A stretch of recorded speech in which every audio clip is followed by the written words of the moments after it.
নমস্কার বন্ধুরা, নতুন একটা পর্বে সবাইকে স্বাগত জানাই। তো আজ করে দেখাবো তালের মালপোয়া। তো একটা তাল খুব ভালো করে ধুয়ে নিতে হবে, ছাড়িয়ে আর এইভাবে একটু ভালো করে হাত দিয়ে মেখে নিতে হবে, মানে চটকে নিতে হবে। তাহলে তালের পাল্পটা খুব সহজে বেরিয়ে যাবে। আর এইরকম গ্রেটার তো সকলের বাড়িতে থাকে। এইরকম গ্রেটারের সাহায্যে একটু ঘষে নিলেই 5 মিনিটেই একদম তালের পাল্প কিন্তু বেরিয়ে যাবে। আর খুব সহজেই হয়ে যায় বন্ধুরা, খুব তাড়াতাড়ি 5 মিনিটেই হয়ে যায় এইভাবে তালের পাল্প। আর চাঁচগুলো দেখো ওর মধ্যে আটকে গেছে, একটুও পাল্পের মধ্যে কোনো চাঁচ নেই। যদি তোমাদের প্রয়োজন হয় ছেঁকে নিতে পারো, তো আমার প্রয়োজন হয়নি, আমি ছাঁকিনি। এখানে নিয়ে নিলাম ময়দা, 1.5 বাটি ময়দা দিয়েছি, 1 বাটি চালের গুঁড়ো, আর দিয়েছি 4/1 সুজি, একটু স্বাদ মতো লবণ, আর দিয়ে দেবো 1 বাটি চিনি, আর দেবো 2 বাটি তালের পাল্প।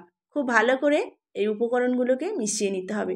তবে এইভাবে যদি মালপোয়া বানানো যায়, ছোট বাচ্চারাও খেতে পারবে, বা বাড়িতে যদি বয়স্করা থাকে তাদের দাঁত না থাকলেও এটা খেতে পারবে, এতটাই নরম হয়। আর দিয়েছি 2 বাটি উষ্ণ গরম জল, একদম আঙুল ডুবিয়ে ডুবিয়ে রাখার মতো যে গরম জলটা হয় উষ্ণ, সেই রকম দিয়েছি। এরকম একটা ব্যাটার করে নিতে হবে সব কিছু মিশিয়ে। এবার 10 মিনিট রেস্টে দিয়ে এরকম হাতায় করে দিয়ে আর ভেজে নিতে হবে। এরকম একদম ফুলকো ফুলকো মালপোয়া একদম রেডি। কত সুন্দর ফুলছে দেখো বন্ধুরা, উল্টানোই যাচ্ছে না, ব্যাঙের পেট ফোলা হয়ে গেছে। আর এইরকমভাবে ভেজে নিতে হবে। রেডি হয়ে যাবে এই তালের মালপোয়া। খেতে কিন্তু দুর্দান্ত লাগে, যাই বলো, বর্ষাকালে এই তালের পিঠেটা